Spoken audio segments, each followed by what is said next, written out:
This is my title, Are French Immersion Students Part of the Bilingual Canadian Society? And what I want to do is, well, first of all, to question who is part of Bilingual Canadian Society, and multilingual too, okay? Because I just finished a presentation about multilingual. We'll talk about that too, but for now it's about bilingual. What does it mean to be bilingual and to learn French? So in this presentation, I explore student identities as learners of French as a second language in 3 French immersion junior high schools in Alberta, a research that I did.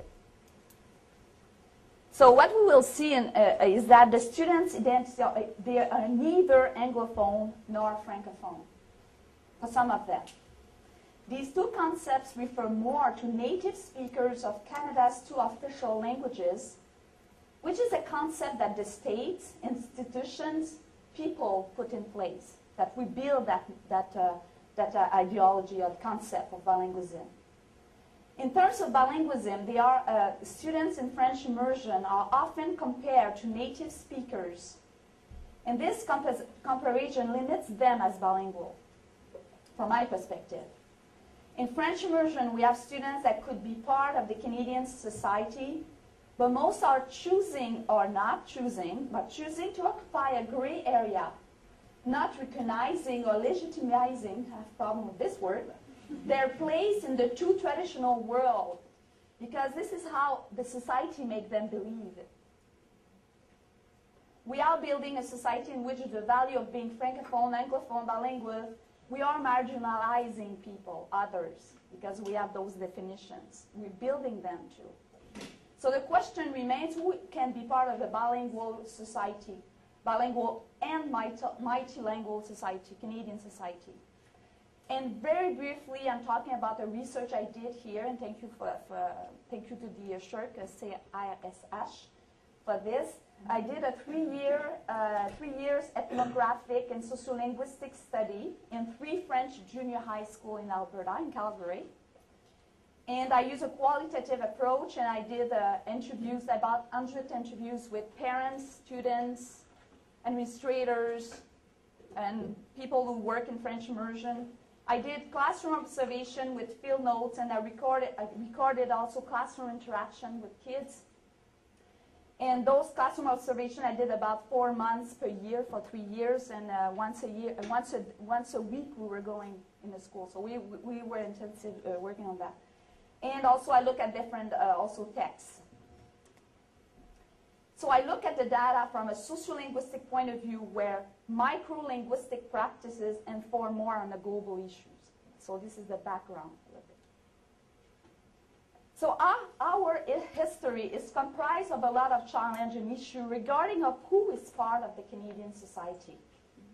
Over years, history has been written, ideology are constructed, of who, and our understanding of who is Canadian or not is strongly ingrained in some mind. I'm pretty sure here everybody has a different way to look at who is part of the bilingual society. If we look in the past, we started as French Canadian for the French part of it, French Canadian to become Québécois, Franco-Ontarien, Franco-Albertain, Acadien, just to name the provinces that I had experience in. And in English Canada, it's also complex. Who has a background as a Dutch person, a German person, Ukrainian, and just to name some. Today it becomes more and more complex with new immigrants, opening of borders, and migration from one province to another.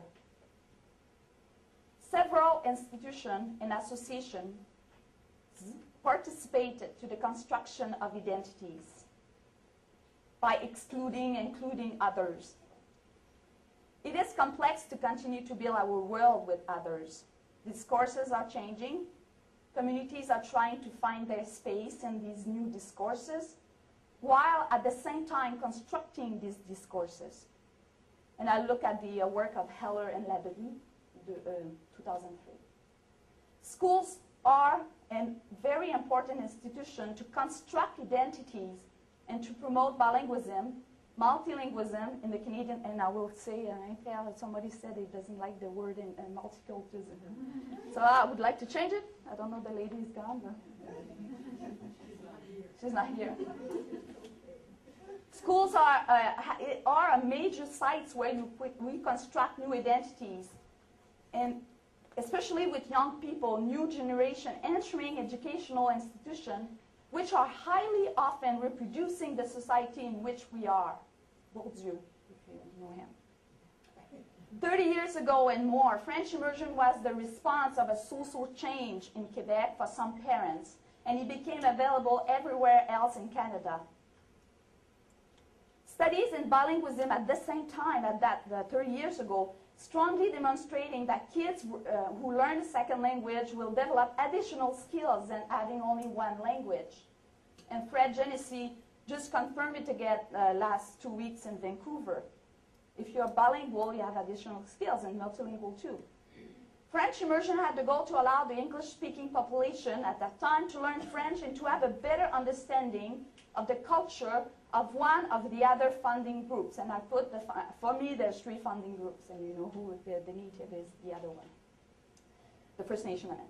In this presentation, so I am examining how French immersion kids or young people see themselves in this bilingual, multilingual, in the changing world with their multi-competency, if you know Cook 2001 work, and their multi-identities.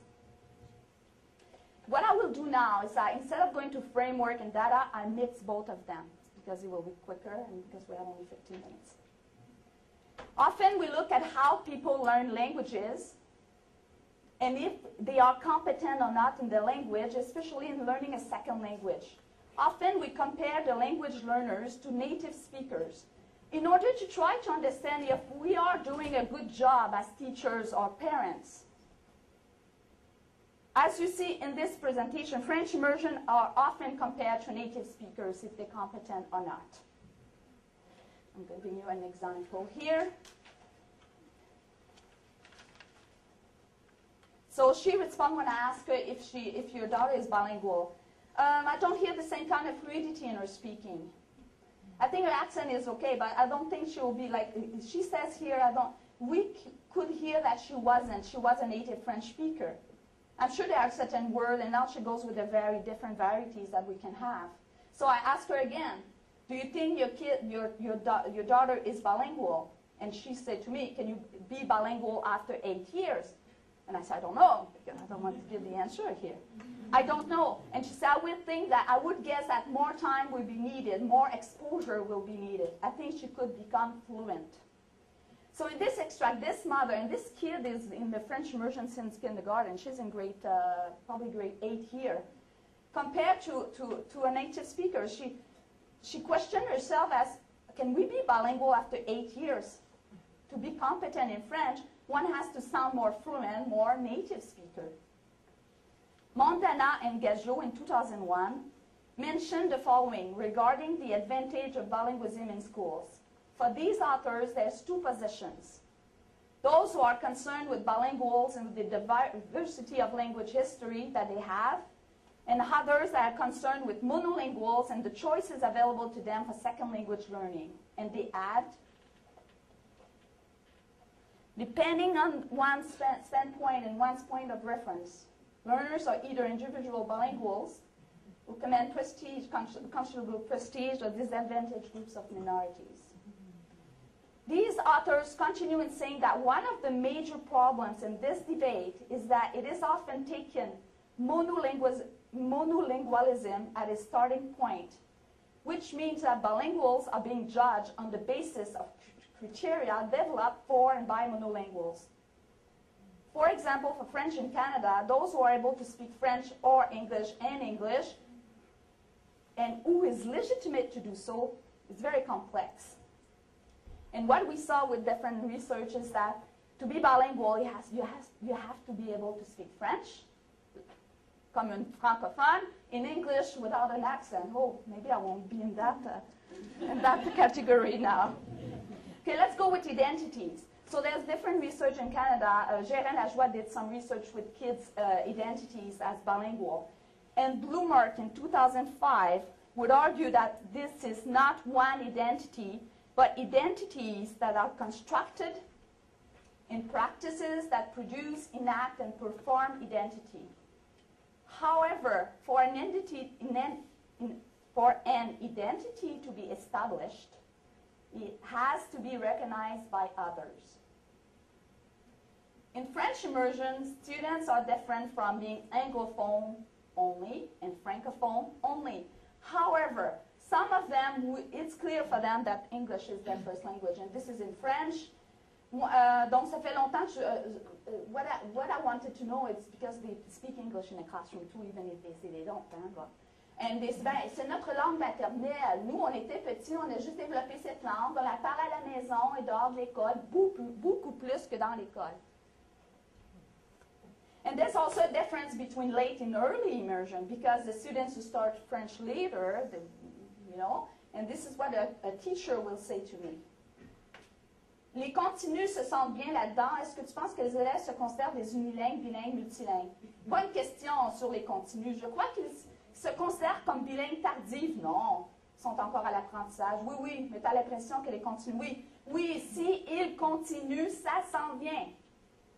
They will reach bilingualism. Ça s'en vient s'ils continuent à étudier. And this is students who are in the program for 8 years.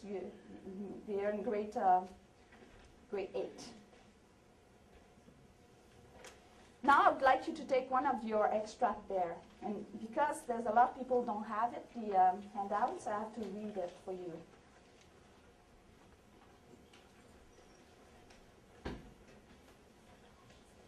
I asked a parent, she has 3 kids in French immersion, how her kids were in terms of identity.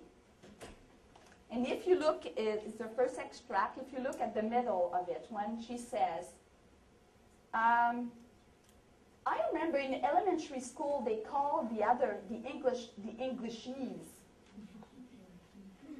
So I haven't heard that term recently in junior high, but they are still making the difference between the two.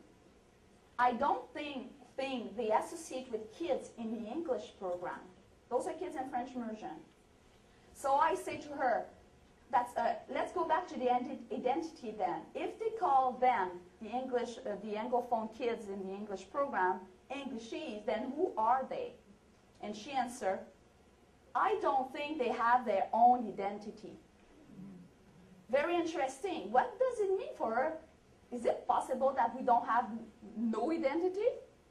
I mean, does she compare this term with being Francophone or Anglophone? So that's very interesting. So I repeat the sentence. I don't think they have their own identity. They kind of live in this middle world between being totally bilingual and being unilingual. It's like a middle world that you are establishing for yourself. But at the same token, and now she explained that a girl in French immersion went back to the English program, but she could understand what's going on in French because she participated in it.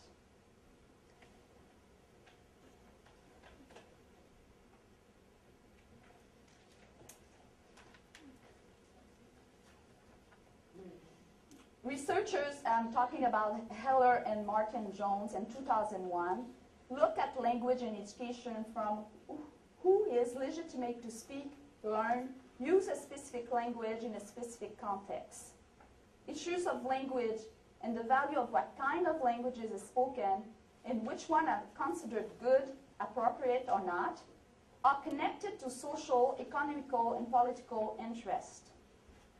Who will be bilingual will depend on the access of particularly interest.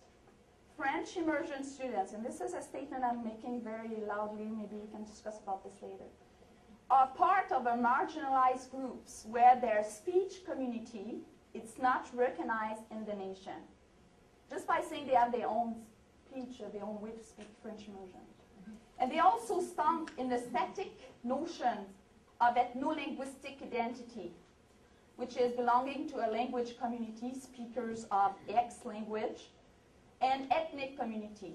Usually in the ethnic community, native speakers are usually the ideal members of the ethno-linguistic community. As Blumart suggested, how do we explain the pervasiveness of such static and homogeneistic notions of ethno-linguistic identity? And he suggests that it is a discourse which homogeneous shared language is used in order to demarcate an equally stratified and homogenizing notion of common identity. This has an effect of constructing groups' identities, who is part of the group, and to construct categorical identities, who is not part of the group. And for him, Blumert, this discourse is built by the state, or it is organized with reference to the state. And he says, ethno-linguistic identity in relation to the state, it is important to examine identity, ethno-linguistic identity, in relation to the state, because it is the state that, quote, has the capacity to exert substantial control over two dynamics access, which are access to symbolic resources and access to spaces of interpretation and value attribution. But now I would like, this is done, I would like to show you what the kids say. What do they say in French immersion? Do they have the same discourses as the parents, the adults, and everybody else? So this is a group interview, and I ask, comment tu te considères face aux francophones de ton âge? Je pense qu'ils sont beaucoup plus mieux que moi, mais je peux quand même parler. Je sais les verbes, toute la grammaire, ces choses-là, mais ils sont plus, l'intervieweur, c'est bon. Probablement le même. Ça dépend de qui est là. Est-ce qu'il parle beaucoup de français ou est-ce qu'il parle beaucoup de l'anglais? Quelle langue il parle plus?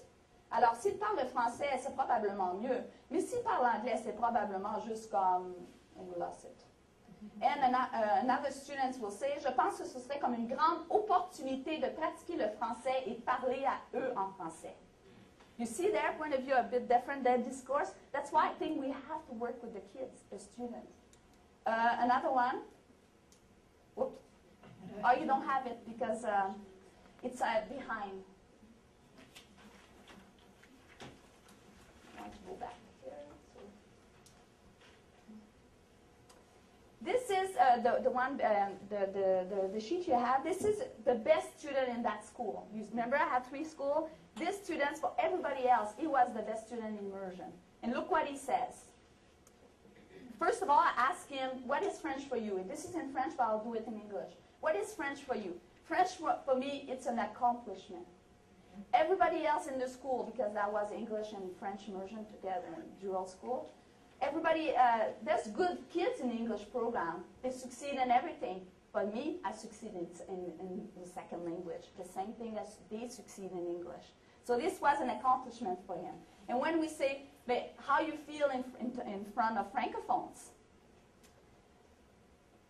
And he said, and I'll say it in French, je sais que je ne peux pas parler le français aussi bien que les francophones. Alors, il y a des temps où je parle avec un francophone, mais je me sens, oh, je ne sais pas la langue du tout. Mais ça va. Il y a quelques temps comme ça, mais pour la plupart, parler avec un francophone, c'est vraiment intéressant parce qu'ils savent la langue plus bon que moi. Alors, je peux apprendre d'eux. Comme j'apprends les nouvelles, pas les nouvelles mots vraiment, mais une nouvelle façon de parler. Je sais pas ce que je veux dire. Probablement qu'il voulait dire, I think you want to say, I don't think you understand me here. This boy is considered one of the best, like I said. And later on in this interview, he says, I asked him, who succeed in French immersion? That's the main question. Who is the one who succeed? Why some don't succeed, others succeed? And he says, succeed? Yeah, who succeed? Succeed is the one who can go to Quebec and be able to speak to Québécois. C'est comme vraiment à toi. And after that, but it goes also, success is also yourself when you succeed by yourself, learning the language. So he looks at the individualistic point of view. C'est psychologique. Parce que j'ai bien réussi, alors je pourrais converser assez bien. And we ask him again, how do you situate yourself in the francophonie of Canada? I'm not that good compared to a francophone, but I could go to Quebec and speak French, and I like the sentence. Je pourrais faire au Québec et je ne serais pas éliminé en français. Eliminate, that's a strong word. Il y aurait du temps quand même que je ne saurais pas du tout que dire, que je voudrais parler, tout ça. So you see the difference with the discourse of actual the state discourse, the way the ideology of bilingualism is built in Canada, and what the kids actually, you know, there's something happening there. I think we should go further and examine that. So I wanted to finish, I think that's probably finished. I just want to finish with, with the last, what Bloomer, the author that globalization processes probably only intensify processes that are general in nature. The fact that as one moves around through very social and spatial environments, group and categorical identities change and become less clear-cut or less well understood by those involved in acts of categorization. Thank you.